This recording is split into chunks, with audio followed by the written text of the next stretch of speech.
یہ قرآن مجید کی اسٹیٹمنٹ ہے جس کو عام طور پر لوگ نہیں سمجھتے۔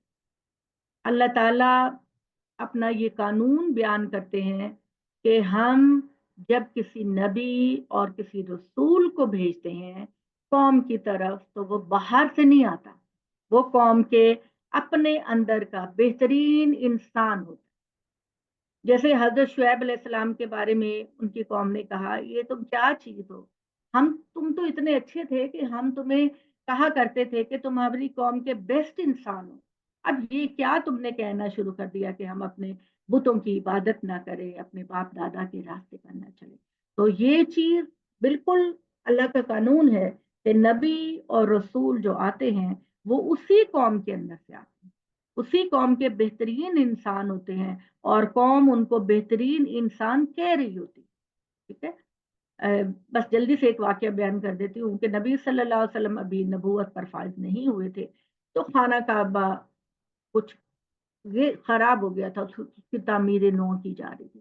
تو قریش کے سارے بڑے لیڈروں نے کہا کہ ہم اپنی حلال کی کمائی جمع کر کے تو خانہ کعبہ کو دوبارہ تعمیر کریں۔ تو وہ خانہ کعبہ کو تعمیر کیا گیا، اور جب حجر اسود کو لگانے کا وقت آیا تو سارے لیڈر کہنے لگے کہ یہ تو ہم رکھیں گے، یہ تو ہم رکھیں گے۔ تو لڑائی ہونے لگ گئی ان کے درمیان، دست و گریبان ہونے لگے۔ پھر انہوں نے فیصلہ کیا کہ ایسا کرتے ہیں کہ کل سب سے پہلے جو حرم میں آئے گا وہ فیصلہ کرے گا کہ یہ حجر اسود کون لگائے۔ اور یہ نبوت سے پہلے کا واقعہ ہے۔ سب سے پہلے دیکھا ارلی مارننگ تو نبی صلی اللہ علیہ وآلہ وسلم تشریف لا رہے ہیں، تو وہ لوگ جو کل آپ کو مخالفت کر رہے تھے، کرنی تھی جنہوں نے، وہ کہنے لگے جا الصادق، سچا انسان آ گیا، سچا انسان آ گیا۔ اور پھر کہا کہ محمد آؤ ہمارے درمیان فیصلہ کرو۔ تو آپ صلی اللہ علیہ وآلہ وسلم نے کہا کہ ایک چادر لاؤ، آپ نے چادر کے اوپر حجر اسود رکھا اور سارے لیڈروں سے کہا کہ تم ان کے کونوں کو پکڑ لو، چادر کے کونوں کو پکڑ لو اور اس کو وہاں تک لے جاؤ جہاں حجر اسود نصب کرنا ہے۔ جب وہاں پر چلا گیا تو آپ صلی اللہ علیہ وسلم نے خود حجر اسود کو اٹھایا اور اس کو کارنر میں لگا دیا، اور ایک بڑی لڑائی ہونے سے بچ گئی اور سب لوگوں نے اتفاق کیا۔ نبی صلی اللہ علیہ وسلم، میں یہ مثال دینے کا مطلب ہے کہ آپ کی شخصیت اتنی خوبصورت تھی، اتنی لوگ ان پہ ٹرسٹ کرتے تھے، اتنا ان کی باتوں کو سچا مانتے تھے کہ اس وقت بھی انہوں نے یہی کہا۔ لیکن بات یہ ہے کہ جب ان کو اللہ کا پیغام دیا گیا تو وہ سارے مخالف۔ ابو جہل کہا کرتا تھا کہ محمد ہمیں تم سے بڑا پیار ہے اور ہمیں پتا ہے کہ تم ایک سچے انسان ہو، لیکن تم یہ جو بات کہتے ہو نا کہ ہم اپنے باپ دادا کے راستے کو چھوڑ دیں، تو یہ ہمیں قبول نہیں۔ اس کے اندر خودداری تھی، جاہلیت کی خودداری تھی کہ ہم ایک جوان کے کہنے پر اپنے پرانے بزرگوں کے راستے کو کیسے چھوڑ سکتے ہیں۔ تو یہ میں نے جلدی جلدی کوشش کی آپ کو بتانے کی۔ تو اللہ تعالیٰ کہتے ہیں اللہ کے نزدیک ان کے درجے الگ الگ ہوں گے، جو کچھ یہ کر رہے ہیں اللہ اسے دیکھ رہا ہے۔ حقیقت یہ ہے کہ اللہ نے تو مسلمانوں پر بڑا احسان کیا کہ ان کے اندر خود انہی میں سے ایک رسول اٹھایا جو اس کی آیتیں انہیں سناتا ہے، ان کا تزکیہ کرتا ہے۔ اور اللہ تعالیٰ نے کہا کہ اس سے پہلے ان کا، اچھا یہ دیکھیے لقد من اللہ علی المؤمنین اذا بعث فیہم رسولا من انفسہم یتلو علیہم آیاتہ ویزکیہم ویعلمہم الکتاب۔ اللہ نے بڑا احسان کیا مومنوں پر جب اس نے اٹھایا ایک رسول کو ان کے اپنے اندر سے، جو ان کو اللہ کی آیتیں پڑھ کر سناتا ہے، ان کو پاک کرتا ہے، ان کو سکھاتا ہے قرآن اور حکمت کی باتیں۔ اب اگر میں آپ کو بتاؤں تو بالکل انہی الفاظ میں حضرت ابراہیم علیہ السلام نے نبی صلی اللہ علیہ وآلہ وسلم کے بھیجنے کی دعا کی تھی۔ جب خانہ کعبہ بنا رہے تھے حضرت اسماعیل کے ساتھ، تو آپ صلی اللہ علیہ وسلم کے لیے دعا کر رہے تھے کہ ربنا وابعث فیہم رسولا یتلو علیہم آیاتک ویعلمہم الکتاب والحکمہ۔ یعنی حضرت ابراہیم نے جن الفاظ میں آپ صلی اللہ علیہ وسلم کے لیے دعا کی، اللہ تعالیٰ نے انہی الفاظ کو بول کر بتا دیا کہ ابراہیم نے جس بندے کے لیے دعا کی یہ وہی بندہ اور رسول۔ کہ بالکل ابراہیم نے کہا تھا کہ وہ اللہ کے احکامات پڑھ کر سنائے، تو یہ اللہ کے احکامات پڑھ کر سناتا ہے۔ ابراہیم نے کہا تھا کہ یہ ان کو گناہوں سے پاک کرے، تو یہ ان کو گناہوں سے پاک کرنے کی کوشش کرتا ہے۔ اور ابراہیم نے کہا تھا کہ وہ ان کو کتاب و حکمت کی تعلیم دے، تو محمد سب کو کتاب و حکمت کی تعلیم دے۔ یعنی انہی الفاظ کو استعمال کر کے اللہ تعالیٰ نے یہ بات کہی کہ جس دعا کو ابراہیم نے مانگا تھا، محمد اس کی شکل میں اس دنیا میں تشریف لا چکے ہیں۔ اور اگرچہ لوگ اس سے پہلے بڑی کھلی ہوئی گمراہی میں مبتلا تھے، اور لما اصابت کو مصیبت اسقد اصبتم مثلیہا، تو ہاں جب ایک مصیبت تمہیں پہنچی جس سے 2 گنا مصیبت اس سے پہلے تم نے ان کو پہنچائی تھی، تو کیا یہ بات بھی تم نے کہی کہ یہ کہاں سے آ گئی؟ جنگ بدر میں، جنگ بدر میں تم نے ان کا بڑا نقصان کیا تھا۔ ان سے کہہ دو یا پیغمبر کہ یہ تمہاری اپنی ہی لائی ہوئی ہے، اللہ فتح دیتا ہے تو اپنی حکمت کے مطابق شکست بھی دلوا دیتا ہے، اس لیے کہ اللہ ہر چیز پر قادر ہے۔ اور مزید یہ کہ جب دونوں فوجیں ایک دوسرے کے سامنے آئیں، تو اس دن جو مصیبت تم پر آئی یہ اللہ کی اجازت سے آئی، اور اس لیے آئی کہ اللہ ان کو بھی دیکھ لے جو سچے مومن ہیں، اور ان کو بھی جو ابتدائی سے منافقت اختیار کیے ہوئے ہیں، وہی کہ ان سے کہا گیا کہ آؤ اللہ کی راہ میں جنگ کرو یا کم سے کم اپنے شہر کی حفاظت کرو، تو انہوں نے کہا کہ ہم جانتے کہ جنگ ہونی ہے تو ہم ضرور تمہارے ساتھ ہیں۔ یہ منافقین، اور منافقین قرآن مجید کس کو کہتے ہیں؟ آپ کے لیے ساری اصطلاحیں جاننا ضروری ہے۔ منافقین کی ٹرمینالوجی صرف ان یہودیوں کے لیے استعمال کی جا رہی ہے، بنی اسرائیل کے ان لوگوں کے لیے استعمال کی جا رہی ہے جو نبی صلی اللہ علیہ وآلہ وسلم کے پاس جاتے تو فائدہ حاصل کرنے کے لیے کہتے کہ ہم تو اسلام قبول کر چکے ہیں، اور جب آپ صلی اللہ علیہ وآلہ وسلم کی محفل سے نکلتے تو اپنے سرداروں سے کہتے کہ مسلمانوں کے ساتھ تو ہم مذاق کر رہے تھے، اصل میں تو ہم آپ کے ساتھ ہیں۔ تو یہ منافق جنگ سے پہلے تو نبی صلی اللہ علیہ وآلہ وسلم سے کہتے تھے کہ ہم آپ کے ساتھ ہیں، ہم آپ کے ہم رکاب ہیں، لیکن پھر اس کے بعد جب جنگ کا موقع آتا تو پیچھے ہٹ جاتے۔ تو اللہ تعالیٰ کہتے ہیں کہ میں بھی صرف ان کی آزمائش کر رہا تھا، اور وہی ہے کہ اس سے کہا گیا او اللہ کی راہ میں جنگ کرو یا کم از کم اپنے شہر میں محصور ہو کر لڑو۔ تو اس دن ایمان سے وہ زیادہ کفر کے قریب تھے، وہ اپنے منہ سے وہ باتیں کہہ رہے تھے جو ان کے دل میں نہیں تھی، اللہ خوب جانتا تھا اس سے جو وہ چھپائے ہوئے تھے۔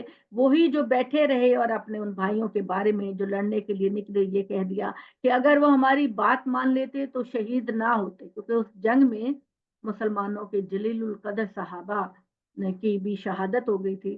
حضرت امیر حمزہ بھی شہید ہو گئے تھے، اور میں نے ان کی ڈیٹیل آپ کو بتائی تھی کہ وہ کس طرح شہید ہوئے۔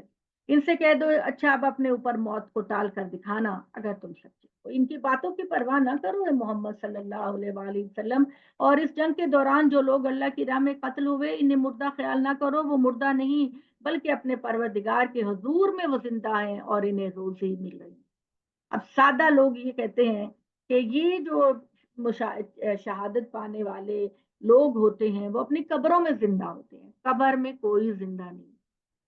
اس بات کو جان لے کہ قبر میں کوئی زندہ، یہ مٹی والی قبر جو ہے اس میں نہ تو شہداء زندہ ہوتے ہیں، نہ ہی نبی و رسول زندہ ہوتے ہیں، اور نہ ہی جن کو ہماری معصوم لوگ پیر و مرشد مانتے ہیں وہ زندہ ہوتے ہیں۔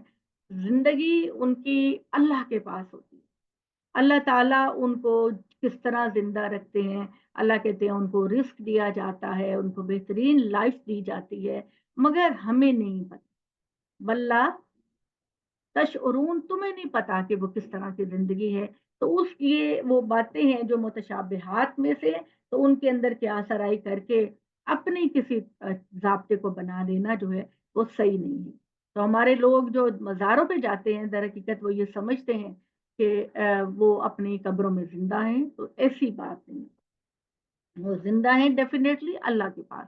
کس شکل میں زندہ ہیں، روحانی طور پر، جسمانی طور پر، کیا رزق دیا جا رہا ہے، کہاں رکھا جا رہا ہے، اللہ تعالیٰ کہتے ہیں کہ آپ اس کھوج میں نہ جائیں، وہ زندہ ہیں مگر اس دنیا میں تم کو اس کا پتہ نہیں، ٹھیک ہے۔ تو اللہ تعالیٰ کہتے ہیں ان سے کہہ دو کہ ان باتوں کی پرواہ نہ کرو، جنگ کے دوران جو لوگ اللہ کی راہ میں شہید ہوئے انہیں مردہ نہ خیال کرو، وہ مردہ نہیں اپنے پروردگار کے حضور میں زندہ ہیں، انہیں روزی مل رہی ہے، اللہ نے جو کچھ اپنے فضل میں انہیں عطا کیا اس پر بڑے خوش ہیں اور وہ انتظار کر رہے ہیں کہ ان کے پیچھے ان کے ساتھی آئیں اور ان کو ملیں، ان کے بارے میں خوشیاں مناتے ہوئے کہ خدا کی اس ہمیشہ کی بادشاہت میں، قیامت کے بادشاہت میں نہ ان کے لیے کوئی خوف ہوگا نہ غم زدہ ہوں گے۔ اللہ کی نعمتوں اور اللہ کے فضل سے خوش وقت، اور اس بات سے کہ ایمان والوں کے اجر کو اللہ کبھی ضائع نہیں کرے گا۔ ان لوگوں کے اجر کو جنہوں نے چوٹ کھانے کے بعد بھی اللہ اور اس کے رسول کی آواز پر لبیک کہی، ان میں سے جنہوں نے خوبی سے کام کیے، خدا سے ڈرتے رہے، ان کے لیے بڑا اجر ہے۔ یہ وہ لوگ ہیں جنہیں کہا گیا کہ دشمن نے تمہارے خلاف بڑی طاقت جمع کر لی ہے تو اس سے ڈرو، تو ان کا ایمان کی اور بڑھ گیا اور انہوں نے جواب دیا ہمارے لیے اللہ کافی ہے۔ بڑے جلیل القدر صحابی جو عشرہ مبشرہ جن میں سے ہیں، عشرہ مبشرہ کا مطلب ہے کہ 10 جلیل القدر صحابی جن کے بارے میں اللہ تعالیٰ نے دنیا ہی میں فرما دیا کہ وہ جنتی ہیں، تو اگر وہ جنتی ہیں تو ان کا معاملہ قیامت تک پینڈنگ نہیں ہوگا، ان کو اللہ تعالیٰ ان کی وفات کے ساتھ ہی ایک بہتر لائف دے دیتے ہیں۔ تو اللہ تعالیٰ نے کہا کہ وہ بہترین کارساز ہے، سو اللہ کی نعمت اور اس کے فضل لے کر اس مہم سے واپس آئے، ان کو کوئی غضب نہیں پہنچا اور اللہ کی خوشنودی کے طالب گار ہوئے، اور حقیقت یہ ہے کہ اللہ بڑی عنایت کرنے والا ہے۔ یہ بات تو تم پر واضح ہو گئی کہ یہ شیطان ہی ہے جو اپنے ساتھیوں کے ڈراوے دے رہا۔ شیطان سے مراد کیا؟ عبداللہ ابن ابی۔ میں نے کہا تھا کہ شیطان کا لفظ صرف ابلیس کے لیے یا اس کی فیملی کے لیے استعمال نہیں ہوتا، ہر وہ بندہ جو سرکشی اور نافرمانی کرتا ہے اس کو شیطان اللہ تعالیٰ نے کہا۔ شیطان کا مطلب ہوتا ہے سرکشی کرنے والا۔ تو یہاں پر جو ہے وہ عبداللہ ابن ابی جو اپنے دوستوں کو ڈراتا تھا، اپنے ساتھیوں کو، مت جاؤ جنگ میں محمد کے ساتھ، تمہارا بھی جانی نقصان ہوگا۔ تو کہتا ہے ان سے نہ ڈرو، مجھ سے ڈرو۔ اللہ تعالیٰ کہتے ہیں ان سے نہ ڈرو، مجھ سے ڈرو۔ ولا تخافوہم وخافونی، اے مومنو ان شیاطین سے نہ ڈرو، مجھ سے ڈرو اگر تم واقعی مجھ پر ایمان رکھنے والے۔ ہمارے لیے پیغمبر یہ لوگ کسی غم کا باعث نہ ہو جو اس وقت کفر کی راہ میں بڑے سرگرم ہیں، یہ اللہ کو ہرگز کوئی نقصان نہ پہنچا سکیں گے۔ اللہ چاہتا ہے کہ آخرت میں ان کا کوئی، یہ جو اسلام کے خلاف افواہیں اڑاتے ہیں، اللہ چاہتا ہے کہ یہ کریں گناہ اور گناہ کریں تاکہ آخرت میں ان کے پلے کچھ نہ رہے۔ یہ مجرم ہے، ان کے لیے وہاں ایک بڑا عذاب ہے۔ یہ حقیقت ہے کہ ایمان والوں کو چھوڑ کر جن لوگوں نے بھی اپنے لیے کفر خریدا ہے وہ اللہ کو ہرگز کوئی نقصان نہ پہنچا سکتے، اور ان کے لیے اس نے بڑا دردناک عذاب تیار کر رکھا۔ یہ ڈھیل جو ہم ان کو دے رہے ہیں اس کو منکر اپنے حق میں ہرگز کوئی بہتری کی چیز نہ سمجھے۔ انہیں معلوم ہونا چاہیے کہ ان کو یہ ڈھیل ہم صرف اس لیے دے رہے ہیں کہ اپنے گناہوں میں کچھ اور اضافہ کر لیں، اس کے بعد انہیں ہمارے ہی پاس آنا ہے اور وہاں ایک سخت ذلیل کرنے والا عذاب ان کا منتظر ہے۔ اس جنگ کے موقع پر جو آزمائش پیش آئی وہ ان کو سمجھ نہیں رہے۔ انہیں بتاؤ کہ اللہ یہ نہیں کر سکتا کہ نہ پاک کو پاک سے الگ کیے بغیر مسلمانوں کو اس طرح چھوڑ دے جس طرح تم تھے، اور نہ یہ اللہ کا طریقہ ہے کہ اللہ غیب کے بارے میں تمہیں پورا باخبر رکھے۔ اللہ بس ایک محدود علم دیتا ہے غیب کا، باقی سارا خدا کے اپنے ہاتھ میں ہے، اور ان کے دلوں کی حالت جان کر تمہیں الگ الگ کر لو۔ یعنی جنگ میں پتہ چلا کہ کون سے لوگ جو ہیں وہ منافق ہیں اور کون سے مسلم ہیں، تو اب تم پر واضح ہو گیا، اب تم ان کو علیحدہ علیحدہ کر لو اے محمد۔ بلکہ اللہ کا طریقہ یہ ہے کہ اس کے لیے وہ اپنے رسولوں میں سے جس کو چاہتا ہے منتخب کرتا ہے، پھر ان کی جد و جہد میں ایسی آزمائشیں برپا کرتا ہے کہ کھوٹے اور کھرے سب ایک دوسرے سے الگ ہو جاتے ہیں۔ اس لیے اللہ اور اس کے رسولوں پر ایمان رکھو، جان رکھو کہ اگر تم ایمان اور تقوی اختیار کرو گے تو تمہارے لیے بہت بہتر ہے۔ ان میں سے جو لوگ ان چیزوں میں کنجوسی کر رہے ہیں جو اللہ نے انہیں اپنے فضل سے عطا کیا، وہ ہرگز یہ خیال نہ کریں کہ ان کے لیے بہتر ہے، نہیں، یہ ان کے حق میں بہت برا ہے۔ انہیں معلوم ہونا چاہیے کہ جس چیز پر انہوں نے بخل کیا، قیامت کے دن عنقریب اس کا بوجھ انہیں پہنایا جائے گا۔ معلوم ہونا چاہیے کہ زمین و آسمان کی وراثت اللہ ہی کے لیے ہے، اور جو کچھ تم کرتے ہو اللہ اس سے جانتا ہے۔ اللہ نے ان لوگوں کی بات سن لی جنہوں نے کہا اللہ محتاج ہے اور ہم غنی ہیں، ان کی یہ باتیں ہم لکھ رہے ہیں، اور پیغمبروں کا ناحق قتل کرنا۔ تو یہ بنی اسرائیل کے جو